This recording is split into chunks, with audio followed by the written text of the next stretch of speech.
I'm here at CERAWeek by S&P Global, which is one of the world's biggest oil and gas conferences. And obviously it is happening at a very pivotal time for the oil markets where the conflict in the Mideast is really reshaping those markets. And I'm very pleased to be talking to Dave Ernsberger. He's president of S&P Global Energy. And you've been doing this for a long time, steeped in these energy markets. And obviously we've never seen anything like the events that are unfolding in the Mideast right now. Just this morning, there are more headlines about strikes being postponed, supposedly negotiations going on, but it remains very, very muddled, it seems, in terms of the understanding of what's actually happening. Well, that's right. And thank you so much for having me on today. 30 years, actually, I've been looking at these markets, and we've never seen events quite like these. And one of the things that's very exciting about CERAWeek here is that people do come together from the energy industry, and they make their case in many ways about what they want to see happen next when there's historic events going on. And they also hear from government officials, not just from the U.S., but really all around the world, around how policy and process is changing to address those market conditions. So I think we can expect big news out of the event this week, too, with all these things going on. Okay, so let me ask you then, in terms of the case that they're trying to make, what is the best case scenario for the oil industry, for the world, in terms of how this war in Iran might end up? Well, one thing that we've learned in the last 3 weeks is that it's not a theoretical issue that the Strait of Hormuz is a crucial artery of energy supply. It is a reality. And I think folks who are in the industry knew that.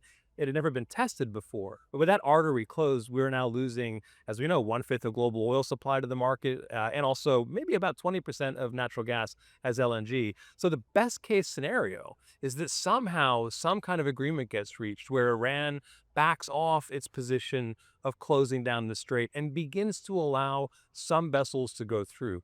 Typically about 130 to 150 vessels go through the strait every day. Right now, we're lucky if it's a half a dozen. Best case scenario is we get back to maybe 50, 60 a day in the near term. That will bring significant relief to markets, but it's only a starting point. The market will need to build its confidence from there. And the industry, whether they're based there or they're based here, I mean, they're losing out on revenue every day that strait is closed, Right. and the oil can't get, and natural gas and other commodities can't get to its destination. So one would imagine that they are, but they're in a delicate position, but that they're lobbying on the one hand to have this end, but on the other hand, they don't want to poke the bear, so to speak, and anger the administration. Well, the Strait of Hormuz being closed is a global problem, including for the U.S. administration, but also leaders and policymakers and consumers as far away as Japan and Australia, China are affected by this. And of course, Middle Eastern producers are too. So it is a global problem, needs a global solution to reopen that strait so that ultimately the energy piece of the global economy can start functioning normally again. We have not yet felt the true impact of losing 1/5 of energy supply in the global economy because it's only been 3 weeks. And to be honest, ships that loaded back in February are still rolling up at their destinations. It's the ships that were supposed to load in March and maybe April. When we start missing those, the economy is going to start to react. And that's why it's a global problem. Everybody's going to feel that pinch when it hits. So gasoline prices, we've already seen them go considerably higher in the U.S., 20%, 30% in some regions. How much higher do you think that they could go? Well, the sky is the limit in some ways. Our forecasting team at S&P Global Energy now predicts that if the war was to continue and the strait was to remain closed, we could easily see $200, $250 a barrel as crude prices. What that would turn into in gasoline prices has never been seen before on the streets of New York City, Los Angeles, Houston, where we are today, never mind the UK, Japan, and Australia. So all-time record high crude oil prices can easily turn into all-time record high prices at the pump. Connect the dots for me. What would need to happen for us to get to 200 or 250? Well, status quo rolling on for another month can easily take us there. Okay. We haven't begun to feel, that's what I'm trying to sort of Yeah. talk about with folks here. Yeah. There's a delayed effect of closing the strait now and then feeling the true effect in our pockets on a day-to-day basis, simply because it takes so long for a ship to sail from the Middle East to its destination port. It's when those first ships don't start to show up that we're really going to see markets react here. Something else that we tend to hear a lot is that the U.S. is energy independent. And I think what this conflict shows is we're not really energy independent. We're a net exporter of petroleum products. Yeah. But we still rely on imports to turn into things like gasoline, for example. And obviously, we're subject to the global oil price.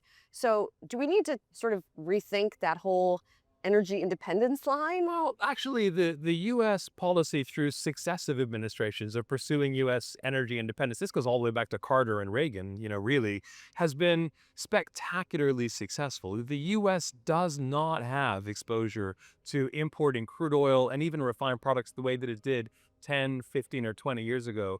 So, on a net basis, the U.S. is actually very independent of global supply, but the U.S. is part of a global marketplace. So when there are shortages in other parts of the world, in the world of oil, the oil that gets moved around to meet those shortages will come from America, unless there's some kind of export ban that's put in place, which people do talk about from time to time. It's hard to see the U.S. going down that road in a world where it's trying to reassure global markets that energy will be fine, and then putting in place things that would keep the energy here. Hard to see that happening. So as long as the U.S. is interconnected as it is, a shortage in any other part of the world is a shortage here. You talked earlier about, if this goes on for another month in part because the delayed effect as well, we could see $200 a barrel. Is anything you're hearing this morning in terms of headlines, because we are seeing some hope in the market to some extent. Yeah. Is anything encouraging you that it's not going to last another month?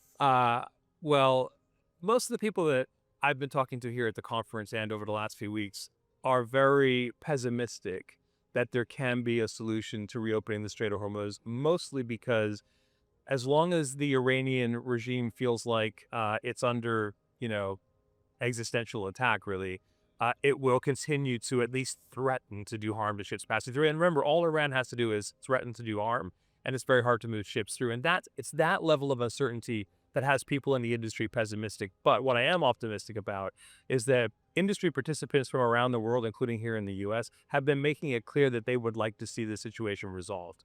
And if the industry speaks with one voice, typically administrations and military start to listen. Well, and the markets have also reacted, and we've seen in the past that President Trump has himself reacted when oil prices go up a lot, when bond yields go up a lot, et cetera. So perhaps that's the voice he's listening to. Economic indicators and numbers that demonstrate value are hard to argue with, and I think that's the market speaking as well, for sure. And finally, Dave, we've seen the administration take some steps, not just here in the U.S., but global leadership to try to mitigate this, right? Releasing strategic reserves, the U.S. lifting some of the sanctions on Russia and Iran, which would have been unthinkable a month ago. Yeah. Doesn't seem to have made much difference. Is there anything that can be done that would help more with that situation? We have definitely seen some unexpected, unanticipated, very surprising statements, including the ones you just mentioned. The way to think about those is, how does every measure buy time? Not so much oil, not so much gas, but how much time does it buy you? The theory is, with the Iranian floating barrels being lifted from sanctions, that buys you a week. With the Russian sanctions being lifted, almost floating from Russia, that buys you another week. So each of these actions buys about a week of time. So think about the size of our install base, and before summer in the Middle East, we'll often do a lot of our maintenance work. Well, a lot of that maintenance work isn't able to happen right now because we're not able to put our employees we won't put our employees at risk from a safety perspective. So it's more services support that is maybe moving to the right, but it's not going away. On the same token, from the long term, we don't see any change in buying activity from our customers, and are working really hard to iterate with them on how we continue to support them through this period of volatility. So have you had to actually evacuate employees from that area, and what does that process look like? Yeah, I mean, at a time like this, you want to be very communicative and listen to your employees. And for those that don't want to be in the region during this period of time, we work hard to give them options so that they and their families can feel comfortable. And that is more what we're doing. So whether it's an evacuation or just a very disciplined diligence to give them options to systematically feel safe, that's something we focus on every day right now during this crisis. And I assume the services that you're talking about, those are long-term contracts. It's not sort of by service. Generally speaking, most of that business is on long-term contract, and we had planned on doing a lot of that work during periods when there's less peak power before it gets too hot in the region, and some of that work's not happening right now, and we'll have to wait until it's a safer environment to do it. By the same token, I've also heard on the flip side, it's not that there's an advantage from this situation, but it's sort of a further proof point for economies, for companies, what have you, that are trying to unplug from dependence on Mideast oil. And that's something that does speak to what you guys No do. question. I mean, I think it's clear energy security is national security, and to have energy security, that includes a very diverse, durable electric power system that applies the right technologies where the right resources exist. So countries very clearly need to use the technology they have with the resources that are available within their core country. And we can help with that a lot. And that's where this is never going to be about one technology. It's going to be about an orchestra of many technologies. And we can help with that. And we can help with the investments they need to make in the grid to maximize that orchestra to its fullest. Scott, it feels like it's almost a cliche at this point that the big bottleneck in the AI build out is power, right? It was chips, maybe. There was some concern about that for a little while. Now it really seems to be power. So where are we on solving that bottleneck? You guys are part of that, obviously. We are. I mean, it's a system of systems. We're having to work very closely with everyone involved in that ecosystem. So it's partnering with the EPC firms, the engineering, procurement, and construction companies that build the plants. It's partnering with the fuel providers, with the pipelines that are getting built for the gas plants, and then making sure on that schedule, as platforms are being built by EPCs and pipes are available with grid connections or not, our gas turbines are available at that moment. And that's the chess match we're playing every day, is how do we build enough equipment for when the system is ready for it? Yeah. And I think this level of exponential growth is requiring us to iterate and problem solve with those partners on a much more intimate level. But I like the progress we're making. And I think we'll continue to see that prove out on our orders and our ability to grow our business serving these customers as we problem solve for what they really need. So let's talk a little bit more about that problem solving. So you said recently you expect a $200 billion backlog Yes. by 2028 on these kinds of products that we're talking about. And you've talked about the things that you're doing to try to meet that demand, right? Yes. Whether it's adding more shifts at plants That's and right. ramping up production capacity. For you, where is the biggest bottleneck? Is it finding labor? Is it, is it tariffed items that you're trying to get into the US that are part of this manufacturing process? Today, we feel pretty good on how we're performing in this regard. I mean, if we think about our CapEx spend in the US, think about our fastest growing market. I mean, we're going to spend at least $1.3 billion investments into our factories to grow. We hired 1,500 people last year in the US, with over 1,000 of them being production workers. That number is going to grow quite a bit. So it's a combination, but we've been able to find the labor. We're having good success in that regard so far. We do need the machines as we have more capacity, but our suppliers and partners are performing fairly well. So we've talked about the fact that, as an example with gas, our first step up in supply is in the third quarter of this year, and we're on track. We'll meet that moment and grow from there. I was reading some of the analyst commentary, and some of them are expressing a little bit of concern that some of your competitors might be coming in to offer what they're calling substitute equipment in some cases when you're not able to immediately meet that demand.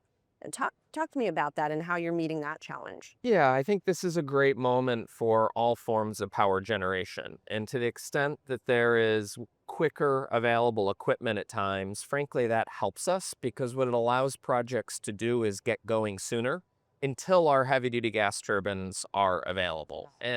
But what I would tell you with our customers is they're underwriting business cases assuming they're going to run these power foundries or power plants most of the time for the next 20 years. And ultimately, economics and efficiency really matters.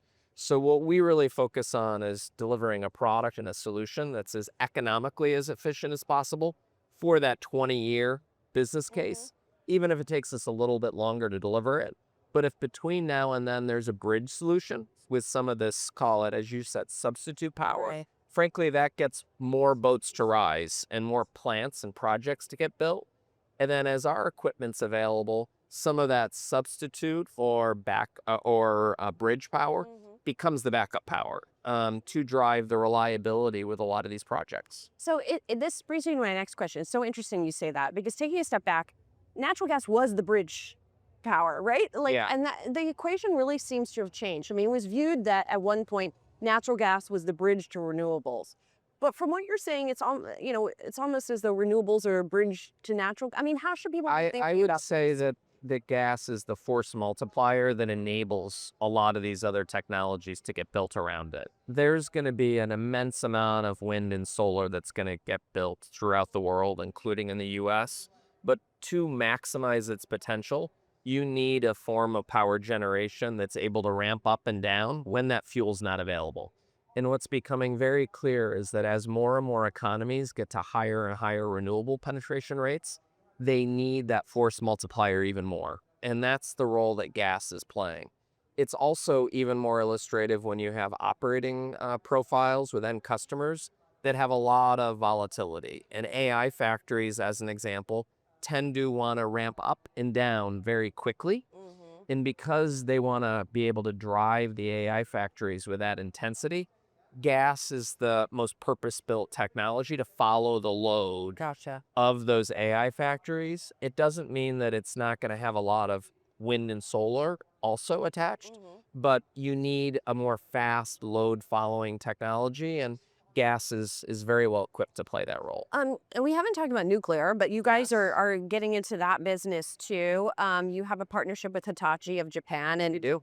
when the Japanese Prime Minister was here, I know there was an announcement about that partnership being deployed here in the U.S. and some of their investment being spent on that. You guys are developing small modular reactors with them. It seems like there is sort of a race now by a lot of different companies, startups and large companies like yours alike, to develop the SMRs. Yeah. Who's going to be first to get it, and does it matter? Does it matter who's first, or are there going to be a lot of players? Yeah, I mean, when I think about sitting at a COP event in Dubai now 3 years ago and seeing over 20 heads of state say that we need to triple the nuclear capacity in the world by 2050, by default, there's a lot of players coming in and investing in nuclear right now. We're building the first one right now on our end, a 300 megawatt small modular reactor in Canada, outside of Toronto. For context, that 300 megawatt plant can power 300,000 homes every day. So that's a lot of power in the space of a football field. And what's the timeline for that? That will be commissioned between 2029 and 2030. So generally speaking, from when we start construction, it's 4 to 5 years. Let's assume with the early projects closer to 5. And as we come down the learning curve, we'll get it under 4. So in the US, we've got a project in Tennessee with Tennessee Valley Authority. Clinch River is the name of the site that we have our application into the Nuclear Regulatory Commission.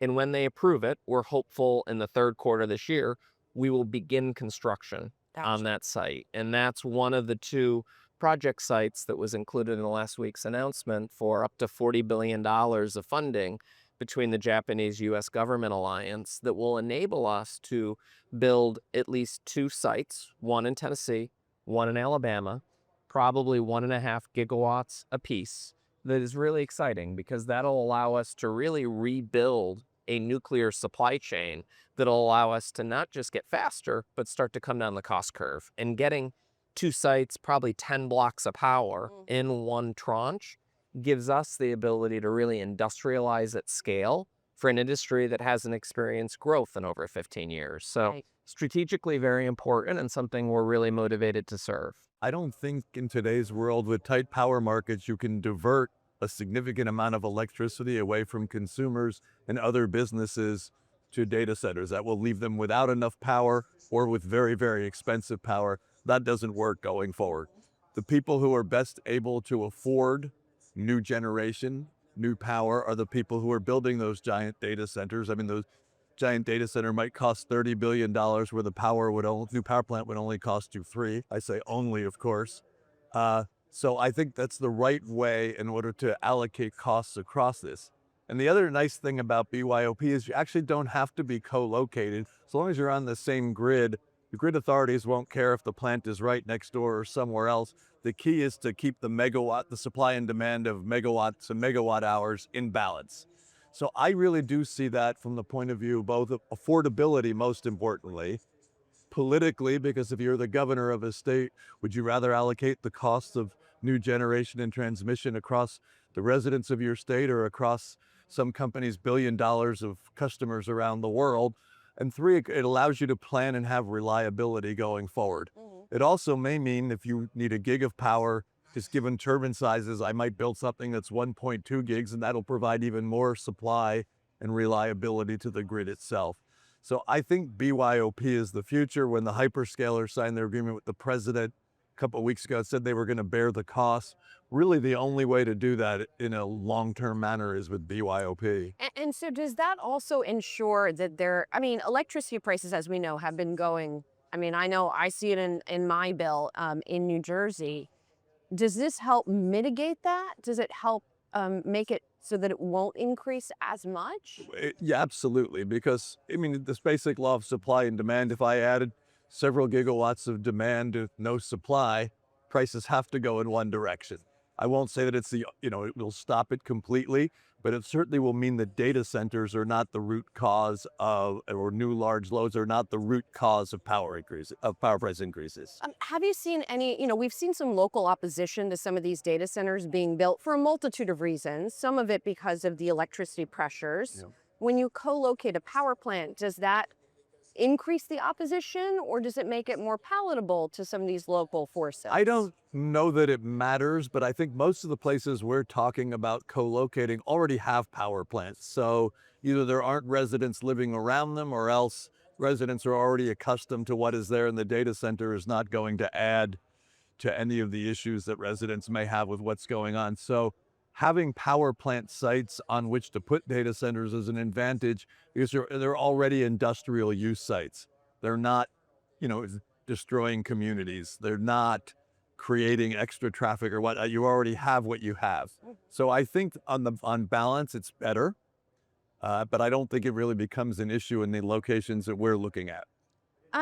Switching gears, you guys have a number of different kinds of generation, but you recently made an acquisition where your natural gas generation in particular. Yeah. You do still have some coal assets, and so I'm curious about those. They're mostly here in Texas. I think you have faced some pressure, speaking of local forces, to shut down those coal plants here. What's the long-term plan for those? It's very, very hard to tell given the different mandates we've been getting from government. You've seen others. We have not yet received one, for example, to keep our plants open. But the fact of the matter is, if we shut our coal plants here in Texas, the grid would collapse.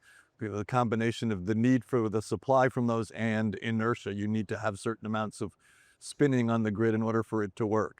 So that's not really an option for us to close those down.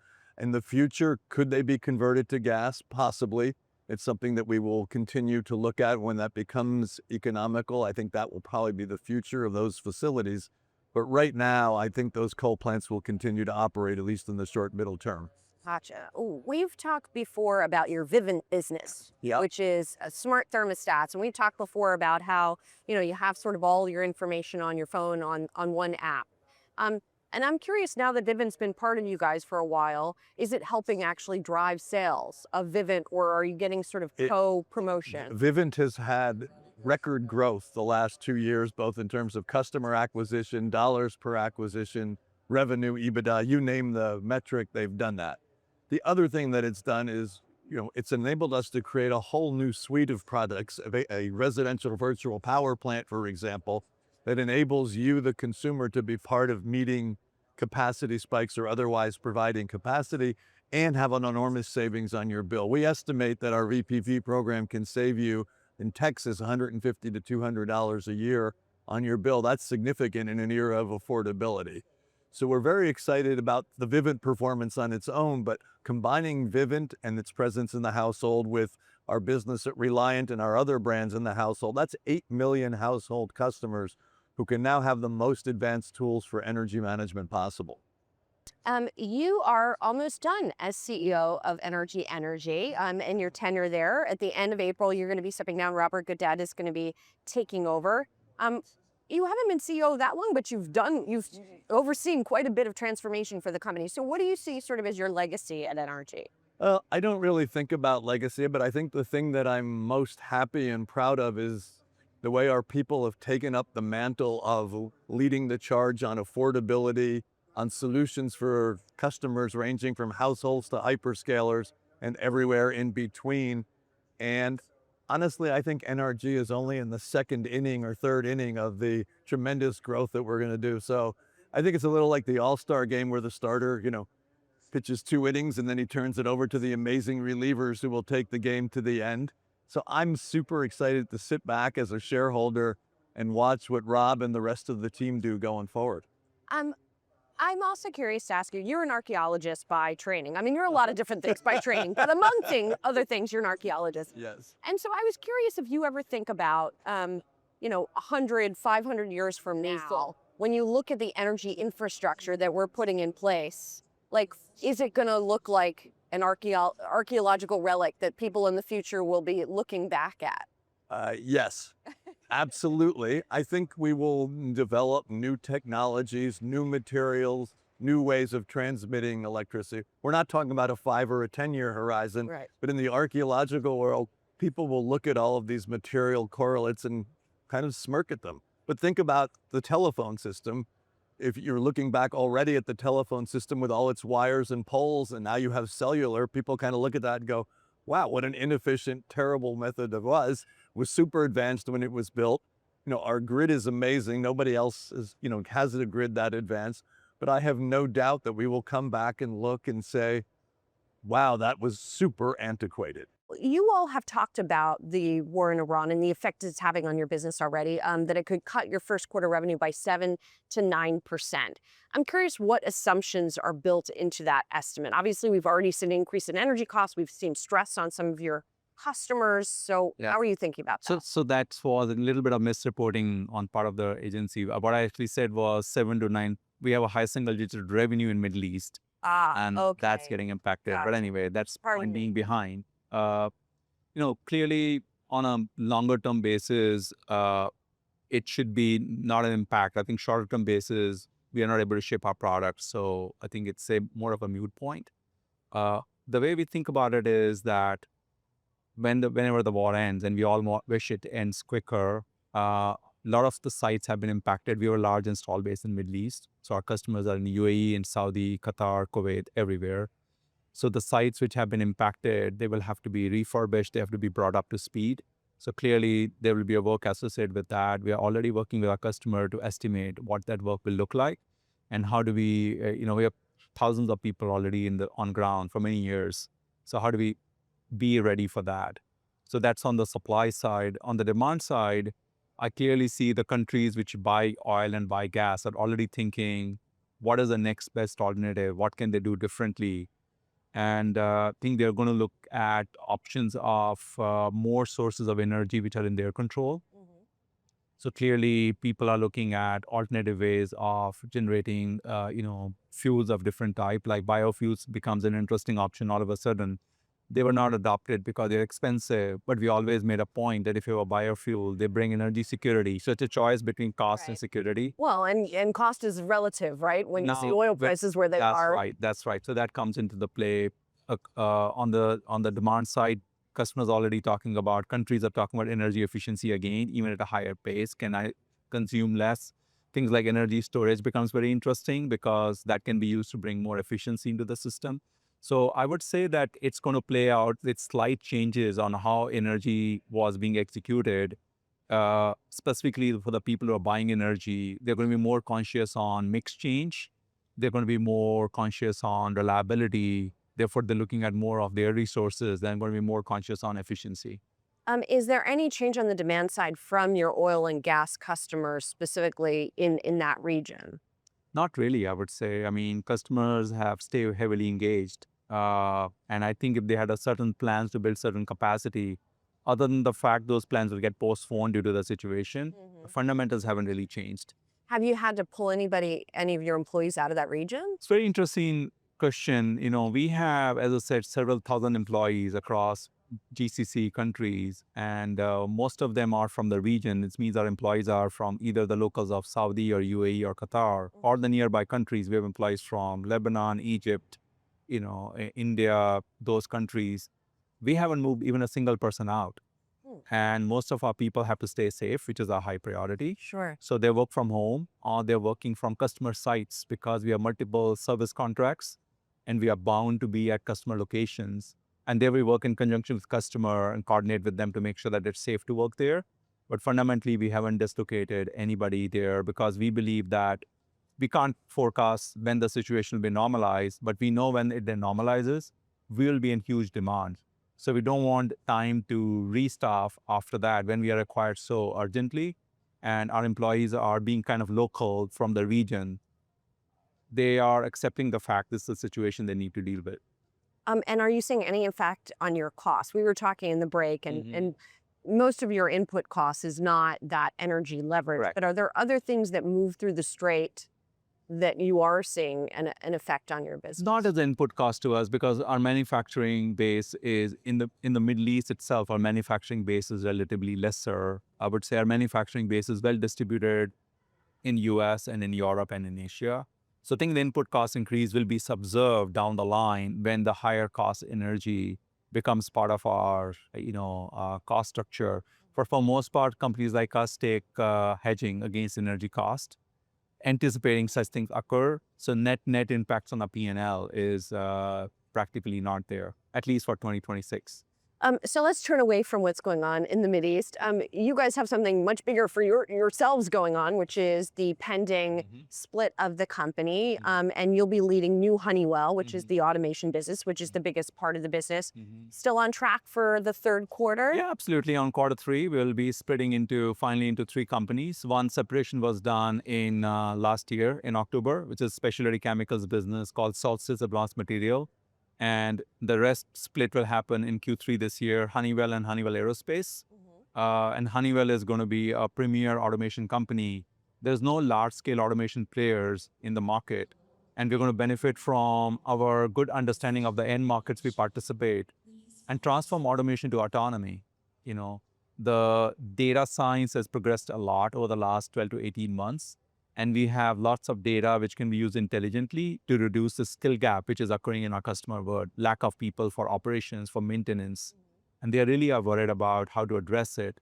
And to me, an automation company over the next several years turning into autonomous systems using agentic techniques is a great opportunity for our customers and therefore a revenue opportunity for us. So say more about automation, if you would, because I think most people are familiar with the name Honeywell, right? But when you say to them, we're an automation company, they might not fully understand what that means. So especially now that it's going to be just an automation company, talk to me about So we serve all mission critical segment, and automation is a very large segment, and we can think about automation of our home systems or different type, but we essentially focus on automation in three end markets: buildings of all type, hospitals, airports, data centers, the energy system, which is refinery, petrochemicals, but also life sciences and metals and mining, and then broader industrial infrastructure like semiconductor and utilities. What's common between all of them is they are mission critical. They can't fail. Therefore, the type of offerings you need and type of services you need is very different from something which you can afford not to work for a couple of hours. And that's a common thread between what we do. And our systems make our customers more productive, more efficient, and more safer. And that's what we mean by in automation, pure play automation company. What do you see in those end markets as the biggest growth opportunity for you? I mean, data centers is something everybody's chasing. It's it's a pretty small part of your business right now. Right. Is that the opportunity, or do you see it in other? So for us our business model is build and mine install base. So we serve our customer by shipping our product or solution. That's nearly 60% of the business of New Honeywell. And 40% is mine the install base by providing our customer services and software to run those equipments better. That's how we really do it. So in building the install base, we have been focused on different markets which are growing rapidly. So in buildings, it's three markets: data centers, hospitals, and entertainment, which is hotels. In case of energy, it is LNG and gas processing, but also biofuels, even though the base is small, but they're growing quite rapidly. Life sciences. And then in industrial, we are focused on utilities and semiconductor. So we have wide, diverse end markets where we focus to grow our install base and not really linked to one particular vector, which makes us unique because we are through cycle company. So we're not waiting for one big growth vector to occur and that disappear. And then we are kind of explaining why can't we grow. We are more across the multiple sectors, focus company, and data center is doing well. But if it doesn't do well, it is not going to impact our performance. Right, you're diversified enough. You're diversified enough. Vimal, you may have recently seen the announcement that Jeff Bezos, or the report that Jeff Bezos was potentially raising money to invest in manufacturing to use AI to leverage those businesses up. And it made me think about physical AI, right? We talk a lot about generative AI, but physical AI seems to be another area that people are excited about. What does physical AI mean for a company like Honeywell? Yeah, when you think physical AI, immediately everybody's mind comes robots and humanoid, which is likely, right? That's more apply for discrete manufacturing. When we make widgets, we make things which can be made one at a time, like you can make cars one at a time, right? Or you can carry boxes one at a time. We are primarily in the industries I mentioned, which is automating buildings and energy sector and industrial. Their humanoids their robots cannot show up because our systems are designed where we perform an automation process by sensing and acting, but human intervention is required in the end to make a final decision. Is it the right thing to do? Is it safe? It is productive? And also act on exceptions which require maintenance act. So in our world, the customer challenge is that people who are performing these tasks are slowly retiring and are not able to replace these people with 20, 30, 40 year experience. So they're looking for ways and means to do it, where agentic system is going to play a big role. So agentic systems is a physical AI in our world, where less people is not a proposition. It's less skilled people is a proposition. So if you have a 10-year experience with an agentic system, I can make you probably equivalent to a 25-year experienced people because I've captured the knowledge and know-how, and the database systems are constantly learning, and they're able to find the new defects or lack of performance in the system and alerting you. Now, there are some very minor type of processes which can make fully autonomous. But for most part, these are agent-based systems which are providing input to a human. And human is not watching for exception. It has to act on it. It has to make a decision. So I think we are very excited about options and a possibility it's going to provide to our customer base and really solve the fundamental issue of skill shortage, but at the same time increase the customer optionality of making more revenue and more margin. So let me ask you this as well. Because there's so much concern about the future generations and what kind of skills are going to be necessary. So if you were advising somebody, a young person now, on what to study, what kinds of things would they study in order to fill a job like you're talking about? I would say that, I always define the job into three kind of broad categories. You define a problem, then you execute the problem, and then you have to validate the execution has been done right. These are kind of broad three buckets. I think it's a middle layer which can be heavily automated, execution. But defining what has to be done and testing what is to be done right, it always requires human intellect, human knowledge. So think through the sectors you are surveying or the job you're looking at, how much of work can be automated in the execution phase. Example in point is software. Most of the software execution is automated, the code writing. Right. So no surprise that a lot of those jobs are getting, impacted because of that. But much of the work we do make physical products. So product manufacturing itself requires a human because our product requires testing, they need certification, and humans are not robots or AI is not capable of doing that. So I think one has to really choose the sectors where AI proof. I think there are lots of them where human intellect is still required as a final decision making, and that's a segment Honeywell serve. So I don't want to say we are AI proof. No, AI will be deployed by us into our own processes to make us more efficient, but our products are kind of AI proof because they're all physical systems, they are deterministic, they are rule based, and you cannot, it's hard to replace those. As somebody who's made many deals in the energy and renewable space, what do you make of that? It's just evidence of this continued resistance, strong dislike from the current administration with regard to offshore wind and to some lesser extent onshore wind. And in some ways it's not surprising. It is unusual to see this kind of payment going across the table to someone to not build something. But, as I understand it, it's partially reimbursement for costs incurred to try to build something. And I think Total's viewed as an organization that is very good for the United States in terms of investing capital here and things like that. So in some ways it's super interesting, but not surprising because it's aligned with this strong dislike of offshore wind from the current administration. I want to ask you about what's going on in the Mideast with the Iran war, but not just the war, the volatility that we've seen in markets as a result of the war. Have you, seen any effect on deal making? We've definitely seen, for example, some IPOs get pulled this year, as we've seen some of this volatility come up. What are you seeing in So there's a big wave of support for M&A across a lot of different industries, and that support continues. But with volatility and changed share prices, it's very difficult for boards to say, yes, let's go forward with a transaction because the underlying share prices have changed, the uncertainty, the enterprise risk has changed. So it should have an impact on some things, but we have a lot of things that have continued to progress. And do you think that, I've talked to some executives who have said that the deals that are maybe in the pipeline that have to do with energy security, for example, that there's even more of a push or more of an impetus or rationale now that this has happened for sort of domestic energy security related kind of deals? It actually makes some renewables investment opportunities more interesting because you don't need to rely upon something in the Middle East to have power. So this would be true in in European distributed generation or European renewables or something here that looks like that.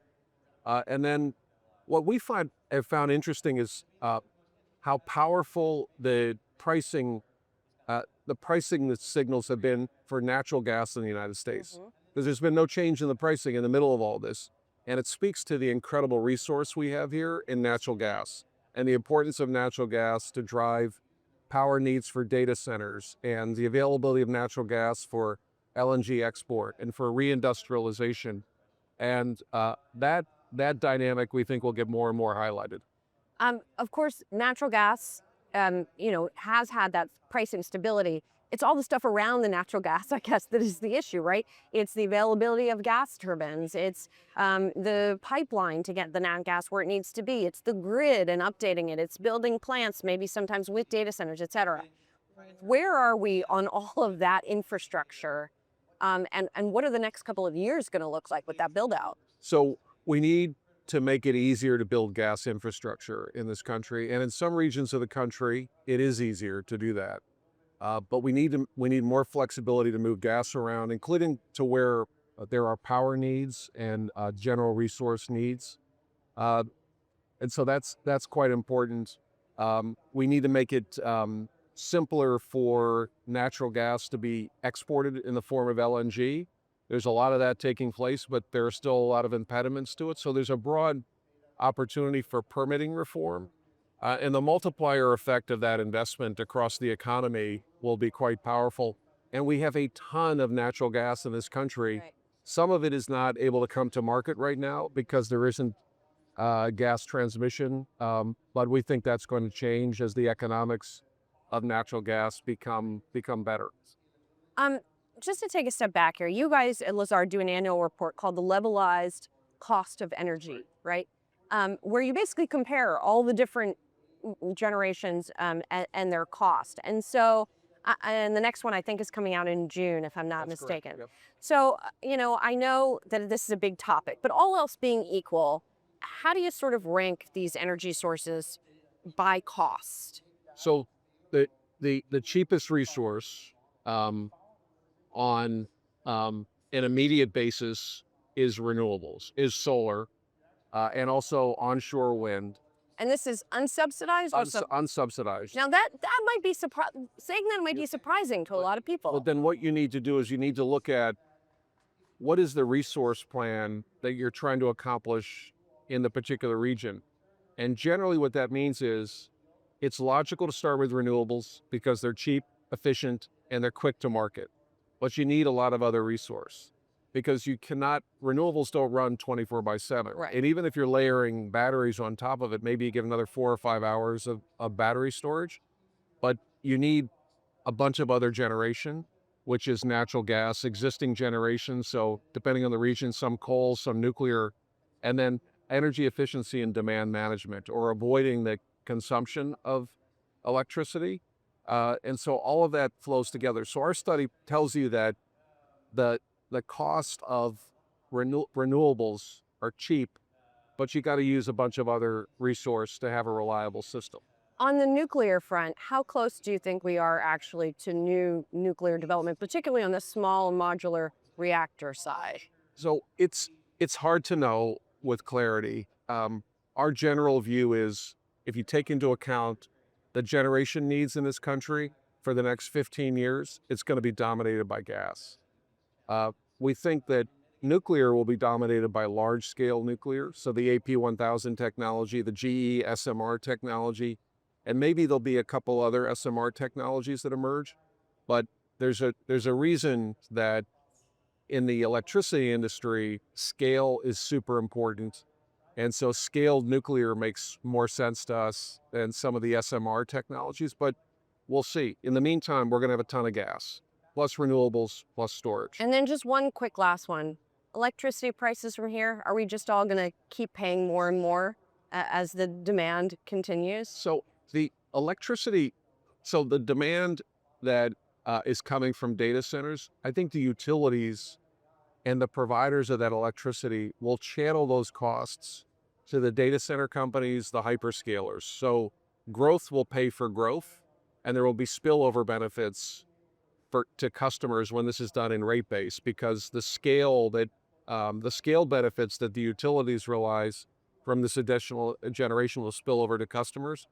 There are cost pressures, though, in the electricity system that come from just generally needing to invest in the system, labor costs, inflation costs, supply chain challenges, and things like that. So that's running through the grid. And then if you look at places like California, where you have wildfire risk, folks are trying to underground systems. It's super expensive, and it's going to raise rates. How are you thinking? What's your latest thinking about the effect that all of this is going to have on the economy? Right. Well, first of all, this is a supply shock, not a demand shock, right? In Right. a demand shock, activity drives up prices. In a supply shock, the high prices drive down activity. So we're looking for evidence that activity is slowing. The PMIs are a great example of the soft data. We expect the soft data to weaken, and then we're going to get the official hard data later. But we had weaker US this morning, we had weaker Europe overnight. So we're starting to see the first evidence of that. But I think the direction of travel is pretty clear until we get all of this sorted out. Okay, so you're looking at what's going on in sort of phases. So you Right. talked about the supply shock. There's the sort of, you talked about a flow shock, a supply shock, And then the market shock. and then the market shock. Okay, so yeah, our energy guys who are sponsoring this conference, they've got a 3 kind of phase model. The first phase is the flow shock. That's the shutting of the strait. We know that ships are trapped on both sides. Those oil deliveries are kind of reaching their ports now, and you can kind of manage that through inventories. If we were to end this now, we would get a temporary bump in prices and maybe a little bit of weakness in growth, but it would sort itself out. We're now going to the supply shock where, some countries won't be able to get the oil they need except at very expensive prices. If you're a producer like the US, you're probably reasonably insulated. A lot of stocks like China and Japan, Korea, you're reasonably insulated. But now we're focusing on which countries are not producers. They don't have the stocks. The focus seems to be on South Asia and some of the global South.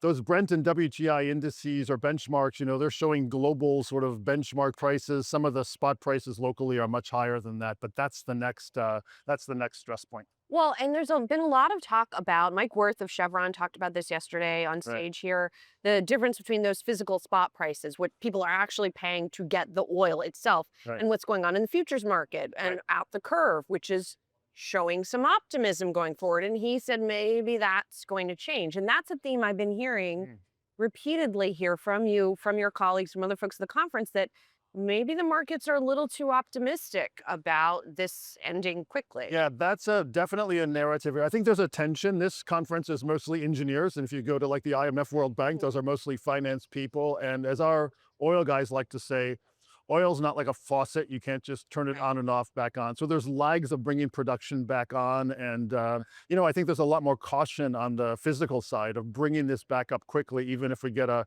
resolution. And we're going to try to reflect that in some of my team's forecasts that are coming out this week. But that's definitely a risk we need to take into account. Even if we can manage to resolve this, it's going to take weeks, if not months, to get the production back up and sort out getting the production up, getting the ships in the right places, etc. So this is not just flipping the switch and we're back to, free Iran conflict macro. So how dire or how high is the risk of recession then? We would need the final phase. We talked about those two Yeah. phases, the flow phase, the supply phase. Then there's the market phase. So again, if we go back to what we just discussed, we've got the engineers and the supply guys, the industry guys saying one thing, the market says the other thing. One of those views is wrong. Right. And if the market reprices this whole scenario, right, you get a sell-off, market prices drop, spreads blow out, capital stops flowing to emerging markets. We get the flight to quality, people stop spending, and then we get into sort of a global recession scenario. That's the hard downside. That's kind of a narrative scenario right now. But if we don't resolve this and this goes on for months, that is going to become a more likely scenario.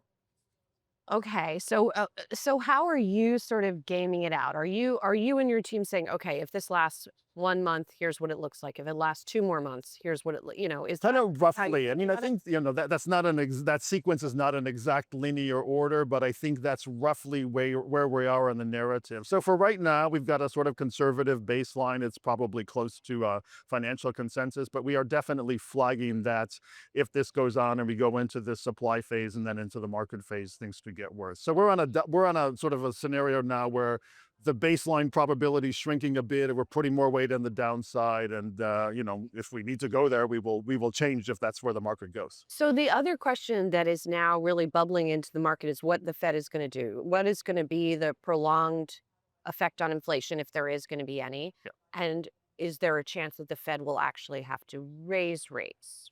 Right. What do you think? So we're putting out our forecast tomorrow. So I will give you some directional guidance and some Okay. narrative. But I think sort of the rate cutting narrative is pretty much off the table for two reasons. One, although energy is not a core part of the price Right. index, it will seep into the core Sure. through airline prices, restaurant prices, transport prices, et cetera. So inflation is going to go up at the headline level and the core level.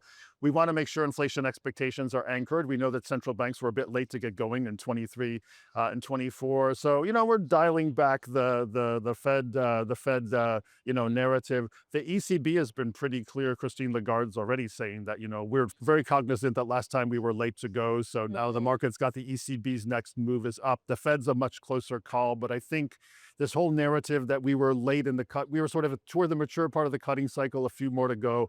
I think central banks are very much on wait and see mode right now, and a lot of cuts we had put into the forecast are not being taken off. So I do want to start with the war because there are a lot of ripple effects on a lot of different kinds of businesses.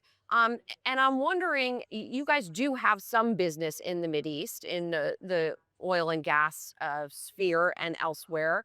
What have you been seeing there? Have you had to move your people around? Talk us through that effect. Yeah, I mean, our priority has been on our employee safety up to this point. So lots of efforts there to keep people safe. We have people throughout the region.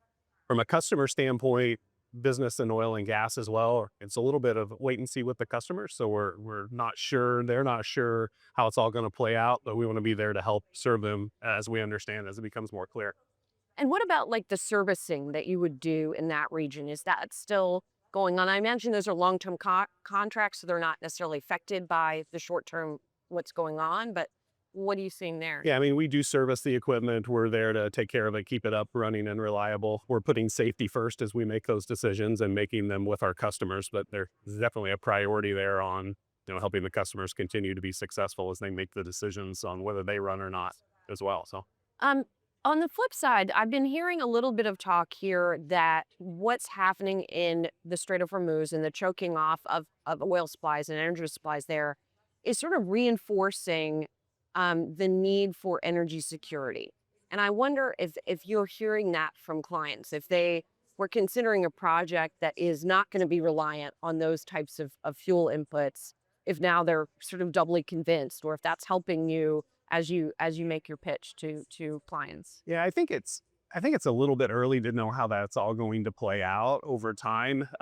We play a key role across the value stream. So we serve oil and gas customers all the way from bringing the product up through the ground, moving it through pipelines, and then burning it to make power. So we're getting a lot of inputs right now. We think ultimately that's going to be a very important part of it. How do we have not only more power, but reliable power over time? It's a big part of what we do, is ensuring that happens with our customers.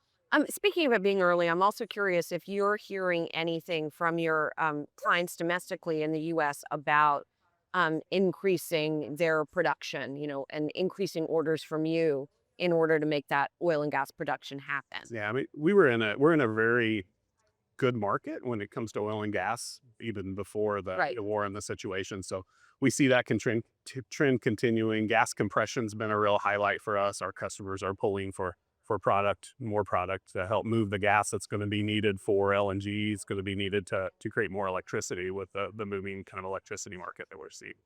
I'm also curious on the cost side for you guys. You're already facing increased costs from tariffs, right? $800 million, I believe, is the total cost from tariffs in the first quarter. Are you now seeing increasing costs as well because of some of the supply constraints that are happening with the Strait? Yeah, we're working to understand the cost and the supply chain, kind of a daily activity right now. No huge impacts that we're talking about so far, but we'll continue to understand, continue to look at it closely.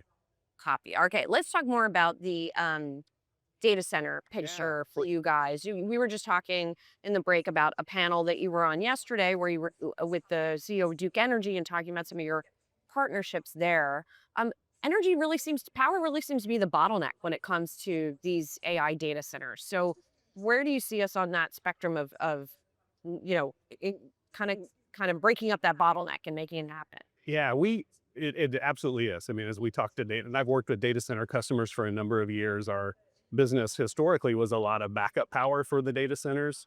We've seen that change in the last year or so where they're asking us for different kinds of primary power because they can't hook up to the utility. And in that case, sometimes it's a bridge. So help us for a short period of time to bridge the power until the utility can be ready. And we have products on wheels you can bring up quickly and make that a solution. Other times it's more of a midterm solution they want us to deliver. And sometimes now they're asking us just to build a power plant with them behind the meter and At the site of the data center. at the side of the data center and be the primary power source for the foreseeable future. So we're excited about that. It's been great for us, and we have a lot of great solutions to serve that, no matter which of those solutions they're looking for. And you guys have been booking a lot of orders on this front. I think it's 4 orders of at least a gigawatt each, if I have that right. And so you guys are doubling your turbine capacity in order to meet that. So we talked about what the bottleneck is for them. I'm curious where the constraints are for you, because if you're doubling capacity, are you finding the labor that you need? Are you finding the materials you need? Talk me through that process. Yeah, we are doubling our large engine capacity, and we're more than doubling our turbine capacity between now and the end of the decade. So lots of work there. We're heavy in execution mode. Some of it's within our own facilities, upgrading equipment, adding new equipment within our facilities to be able to build more. But a lot of it's in the supply base. So we're out with suppliers, understanding what their bottlenecks are, working with them to invest to get the parts and the components that we need to build more products. So working it on multiple fronts, but having a lot of success so far. It's going really well. And, yours is the fastest growing part. It's now the largest part of Caterpillar's business. People who think of Caterpillar as a sort of earth moving company, Yeah. right? Yes. You guys are really now a power and energy equipment company. That's the biggest part of the business, the fastest growing part of the business. So how do you see, further leveraging that growth up over the next couple of years? Is it just that the demand is out there and it's just a matter of meeting that demand? Yeah, I think it speaks really well to Caterpillar and the diversity of Caterpillar and all the things that we're able to do across the machine business and now our power and energy business that we have. A lot of it's execution in our space. So we've set the targets with capacity. We've set some bold growth goals in our investor day last fall, and we're head down and executing. We see the demand there, not just power generation, but also strong in oil and gas compression, and so serving customers, having the right products, having the right solutions, taking care of them through the full life cycle with them is what we're focused on. I'm curious, as I've talked to people at this conference, there has been this sentiment among the oil and gas folks that maybe the market is underpricing the potential duration of this conflict at this point. And then just was talking to an economist, if it does last longer, then you talk about more economic concerns and the slowdown potentially. Do you think that things like AI contracts are somewhat recession proof? Or how do you think about that sort of economic sensitivity in your business? Yeah, it's one of the great reasons to be here at the conference because you get so many different viewpoints on that. I was on a panel group around AI this morning. Definitely positivity in that space and in the AI space that doesn't seem to be waning as I'm out talking with customers or talking to colleagues here this week. So yeah, remain positive there. I'm Julie Hyman here at the CERAWeek by S&P Global Conference. And as we know, one of the big themes we've been covering is the immense demand for power, those needs across the United States, some of it because of data centers, some of it just because of general growth of electrification of everything. And I'm joined now by the largest publicly traded company that does power generation in the world. Joe Dominguez is the CEO, and he's here with me now. It's good to see you. Great to see you, Julie. How you doing? I'm doing well. This has been a really interesting conference. Obviously, a lot of people talking about this power part of the equation because it's seen as sort of the big bottleneck for data centers, but it's a bigger topic than that. And I've been thinking and talking to people a lot about affordability when it comes to electricity. Part of that is personal, frankly, because my electric bill has gone up a lot. So, I mean, you're not selling directly to consumers, but you have a good line of sight as to power pricing that you're selling into the grid. Yeah. And so what's your take on what's been happening with rates and what kind of future, increases we're going to see there? Well, we're definitely seeing on the wire side of the business a continued growth in the cost of delivering electricity. This is separate from supply. Supply has been relatively stable for 15 years. It's like the price of gasoline at the pump. It's bumped around in that time period, but if you were to look at it over a 15-year stretch, it's about pretty flattish. And that's largely due to the fact that we have a lot of natural gas that we developed over the last 15 years that has been suppressive. But the cost of delivering the energy through big transmission lines and distribution systems has grown. You see that on your gas bill too, right? Mhm. You see that if you were to look at your gas bill, the cost of delivering the gas is now sometimes, as much or even more than the cost of the gas itself. We're seeing that on the electric side. And so that's a bit of the affordability issue. And that was to address some reliability issues, prepare the grid for climate change, all of that sort of thing. And so that's feeding its way through. At the same time, we're now seeing a bump up in AI demand, electrification of vehicles, reindustrialization of America. Yeah. All of that is now pressuring the peak energy prices. So we're talking about the prices that are occurring 50, 100 hours of the year, but are really quite important from an overall pricing perspective. Gotcha. And so what does that tell, kind of where are we on grid modernization too with those costs and how that feeds into everything? So you have the demand supply question, and then you have the, changes to the grid that you were Yep. talking about. Where are we on that work? Well, hopefully on the grid modernization, we are to a place in a lot of jurisdictions where we should be able to start to slow the cost of replacing lines, upgrading systems, that sort of thing. It's going to continue. It always has to continue. But hopefully that'll start to slow. And I think in terms of affordability, we now have a robust enough grid that the real risk of it is underutilization. And I know people say, hey, how could that possibly be? I'm hearing about all of this power demand, but 99% of the hours, the grid is dramatically underutilized. Think about the fall and spring where temperatures are pretty moderate. Think about nighttime where there's no nighttime shift. We want to utilize the grid during those hours. Think about it. The public owns this resource, and it's a fixed cost resource. It costs so much. You want to be able to sell the excess capacity in that grid as often as possible. Think about it like a hotel that you own that's half full, Right. 90% of the hours. For you to reduce the cost of each room in the hotel, you got to sell those other 50% of the hours, and therefore you could reduce the I cost. mean, That's the opportunity. I have to say, this is kind of surprising to hear that we're not sort of, because the chatter that you hear out there makes it sound as though we're kind of ramped up. The demand is Yep. full throttle all the time, in part because of data centers, because they don't necessarily see those big ebbs and flows in power demand, or do they? So, it's surprising to hear you talk about that it isn't at that full throttle. Oh, every grid in the U.S., every one of them, I don't care where you are, is utilized at a load factor that's less than 50%. Wow. So half of the grid isn't being utilized. 80% of the time, about 50% of America's power plants don't even run. Okay, so this is a very peaky system. And when we brought AI in initially, what it was triggering is price increases at the peak. But what we're doing now is working with the customer to be flexible at the peak, reduce consumption at the peak, use their backup generation, use battery storage, demand response, other tools to be able to reduce their demand at the peak, mitigate customer bills, and then utilize the grid every other hour where there's excess supply. That's how we create affordability. And one of the things I heard you talking about on a panel also is some of these data centers even potentially selling power back into the grid Sure. at times that they're not using. I mean, other businesses do this as well, right? So that could be a potential model that we could see going forward. Yeah, I think it's as little as this. Right now, if the Environmental Protection Agency were to revise its rules, which is underway, to allow backup generators at these data centers to operate, call it another 40 hours a year. There's 8,760 hours a year. So we're talking about a small fraction of excess capacity in that system that we could tap into that really would make the biggest difference for consumers. Now, you guys contract with a lot of different kinds of businesses, but obviously the data centers lately have been getting the headlines. Your deals with Meta and Microsoft. You're restarting some nuclear capacity. You've got power purchase agreements with these guys. So it's a growing part of your business. How big a part of your business do you think it will be going forward? And are you guys going to break that out at some point?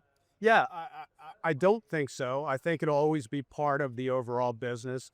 It is a growing segment, but far and away, the largest segment of power we sell is to support residential customers in the various jurisdictions that we're present in. Gotcha. Okay. And to talk about your portfolio overall, so you guys have nuclear, geothermal. You really increased your bet on natural gas with your acquisition of Calpine, which closed in January. How do you think about which kind of power is good for which client? Do they have preferences, or is it just sort of agnostic when you're deploying that power? Look, there's probably two flavors we're going to talk about here: emissions-free versus generation that has some emissions profile, right? That's natural gas in our fleet.